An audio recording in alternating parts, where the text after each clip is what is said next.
quelques idées d'une manière plus spontanée et conviviale, puisque nous sommes ici sur un parcours bien enraciné maintenant sur le lieu, mais qui, d'une manière forte, s'ouvre à une volonté commune et partagée, mais je le laisserai l'exprimer, que les choses soient liées avec l'université, non pas uniquement par un homme et son parcours, mais par l'ensemble d'un projet dans une logique partenaire telle qu'elle a été posée sur une université qui est un des éléments majeurs du développement régional et de notre pays et de notre République. Je pose les choses d'abord en vous remerciant de votre présence individuelle ou au nom de vos responsabilités.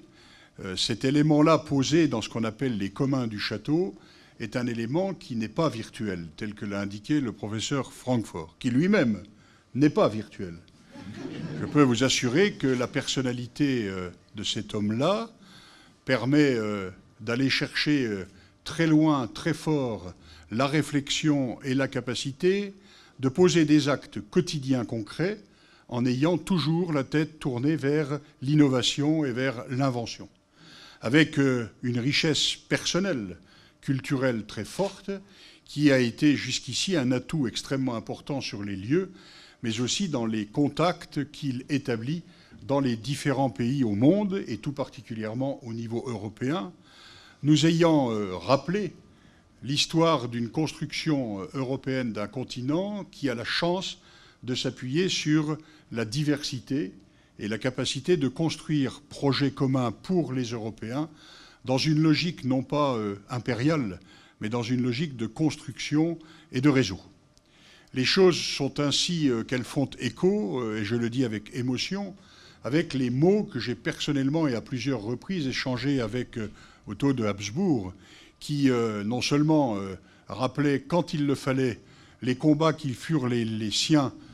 dans ce siècle, le siècle passé, barbare, quand il fallut lutter contre les idées d'antisémitisme, par exemple. Je le dis parce que tout cela croise malheureusement une actualité sur laquelle nous avons besoin d'une vigilance permanente. Et cette vigilance, nous avons à la poser sur l'idée de la richesse culturelle, de la beauté de l'âme et du corps, et de la possibilité permanente de la mettre en réseau dans une logique fraternelle de la République avec nos concitoyens. Avec cette idée que nous devons tant travailler sur le domaine de l'excellence que de poser également l'accès des plus humbles au savoir, à la culture et à l'enrichissement, en ne pensant surtout jamais que les uns possèdent le savoir et que les autres sont uniquement prêts à recevoir le savoir, mais avec cette idée qu'en croisant expertise intellectuelle et technique et expertise d'usage, la main, la tête de chaque homme peut être constructrice d'un projet commun. Et cette université populaire n'est pas un élément de caractère idéologique, elle est au contraire un élément très pratico-pratique, faire en sorte que sur ce lieu des Lumières puissent se croiser les savoirs respectables des uns et les autres dans un axe fort qui a surpris au départ, qui était celui du travail. Et ce n'est pas mon ami Jacques Vermut qui va me contredire, puisque c'est lui qui fut à l'origine, dans son métier et dans ses métiers d'entreprise de restauration, de l'idée que nous devions profiter d'un chantier merveilleux finalement, même si honnêtement c'est un chantier qui coûte très cher compte tenu du fait qu'il s'appuyait sur l'incendie douloureux que nous connaissons, mais dont nous avions les uns et les autres décidé d'en faire un tremplin pour reconstruire une nouvelle fois non seulement des murs, mais aussi des idées et des projets. Et l'une des siennes était discrète et non dite, mais je l'ai découvert très vite, une envie que soient mises en valeur non seulement les entreprises en tant que telles, mais les femmes et les hommes qui y travaillent. Vous vous rappelez sans doute, mesdames et messieurs, pour ceux qui étaient présents, de l'extraordinaire émotion des compagnons et de leurs familles, les enfants des compagnons, lorsque nous avions décidé de livrer le chantier de la chapelle en parlant moins des financeurs et des notables qui ont fait contrat sur ce projet que de ceux qui, sur le projet de l'architecte en chef et de tous les maîtres d'œuvre, avaient décidé de servir le projet du maître d'ouvrage non pas ma personne, mais la collectivité que je représente en lien avec la mairie de Lunéville et bien d'autres collectivités, je pense notamment à la région, ces choses-là ont été merveilleuses. Et l'axe du travail, qui croise tant de réflexions aujourd'hui, coût du travail, temps du travail, égalité au travail, souffrance au travail, nous a semblé être un thème qui pouvait permettre la contradiction, le conflit, la discussion, le débat, la recherche, que s'est organisé en permanence le professeur Francfort, avec un cap et une idée bien arrêtée, mais une capacité toujours d'entendre et de respecter l'autre et de permettre que dans le creuset, ces idées-là puissent progressivement faire temps commun de formation et de partage. Les mercredis européens en sont un exercice merveilleux. Et sa dernière proposition, visant à ce qu'ici puissent être accueillis des cadres de haut niveau susceptibles de pouvoir, dans d'autres pays,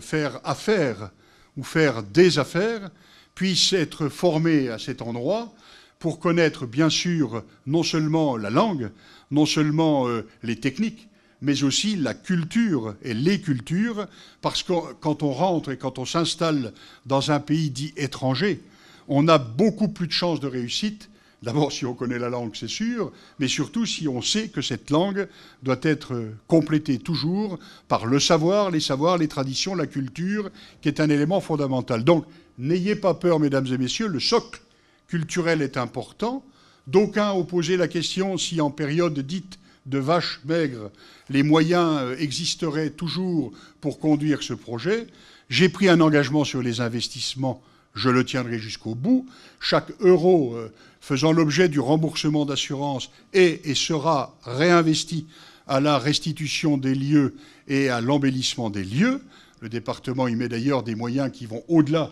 de ceux de l'assurance. Et en termes de fonctionnement, je parle en soulignant le travail d'animation, coordination que notre directeur de projet ici, M. Ravaillé, conduit. Il n'a pas d'inquiétude à avoir sur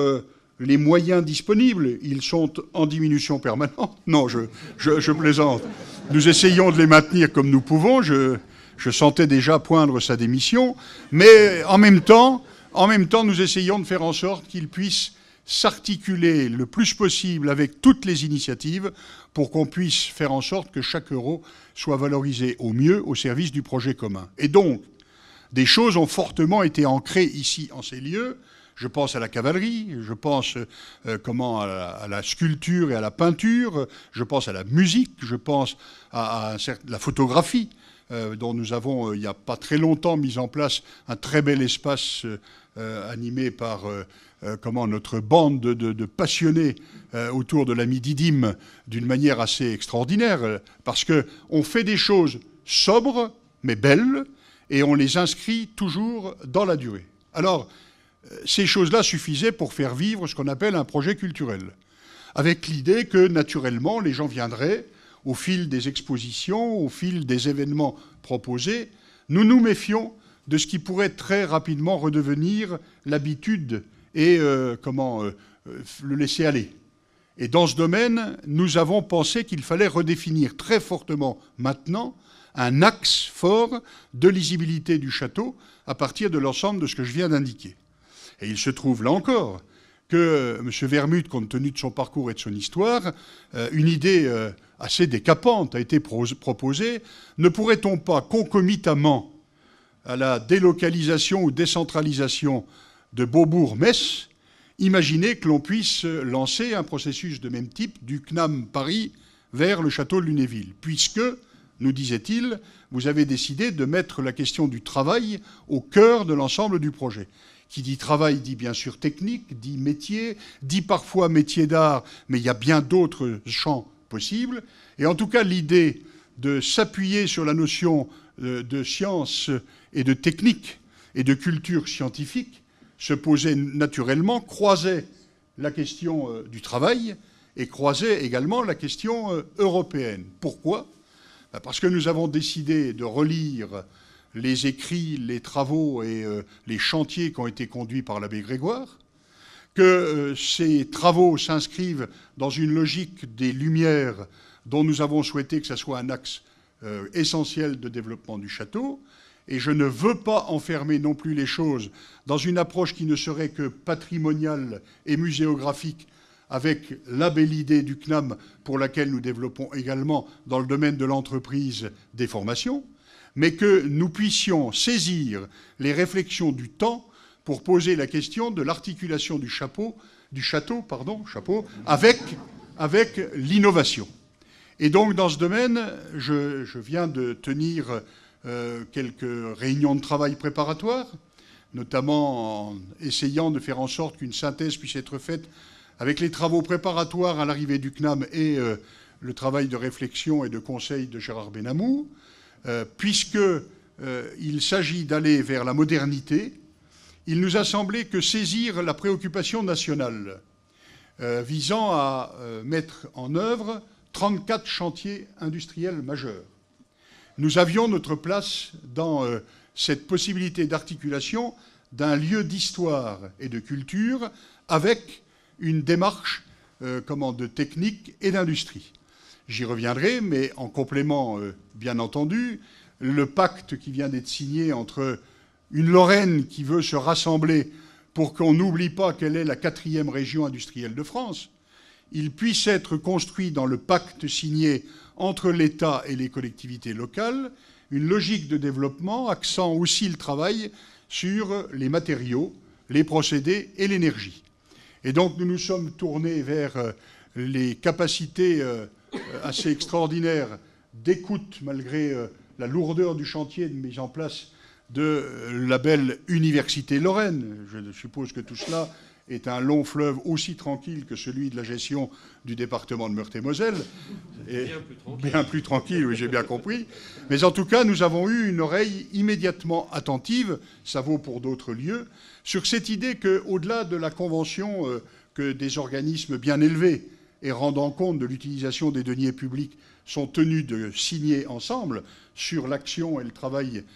du professeur Francfort pour la mise en place et le développement de cet institut qui fait tellement aujourd'hui notre fierté, mais nous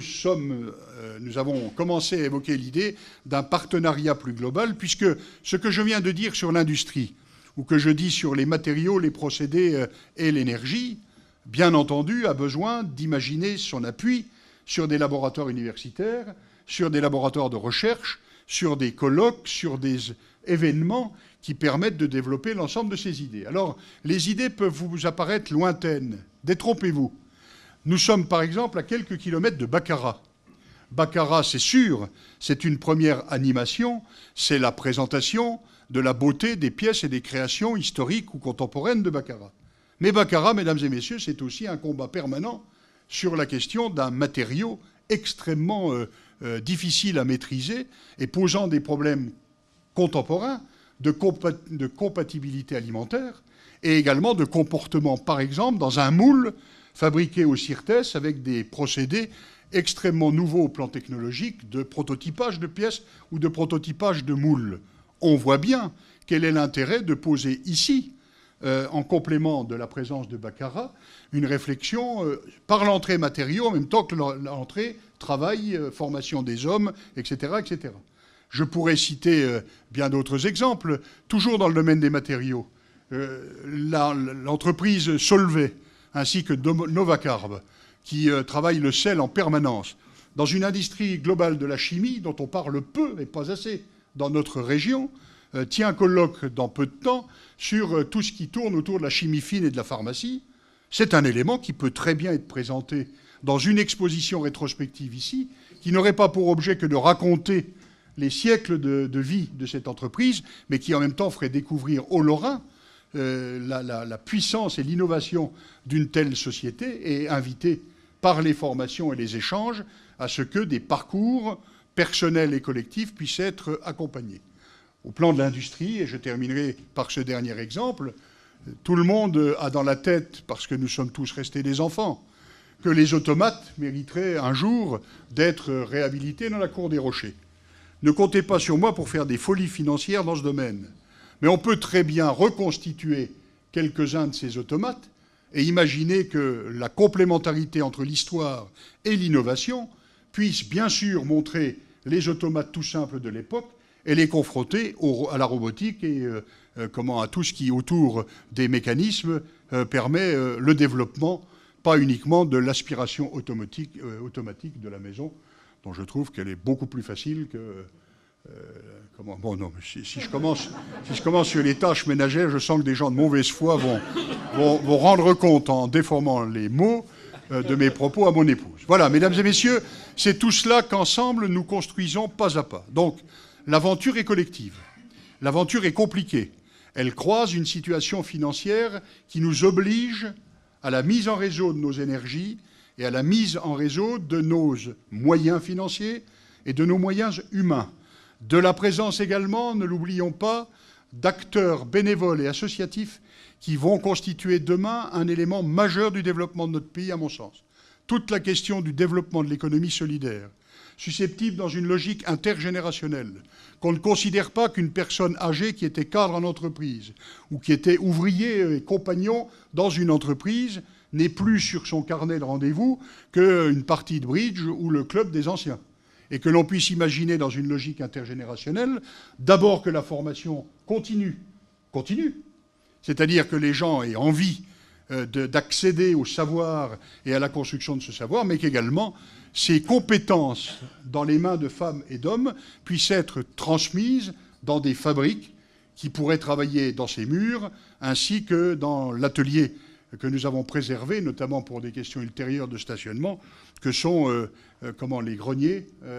en face, je ne sais plus, là, voilà, je cherchais le nom. Tout cela, donc, est un acte de vie qui me fait revenir sur un point évoqué tout à l'heure. Je ne crois plus, comme beaucoup de responsables, à l'idée que les gens viennent, reviennent et reviennent. À la limite, ils viennent une fois, ils y ramènent des amis, mais très vite, l'objet s'oublie. Et donc l'idée, c'est qu'on y vienne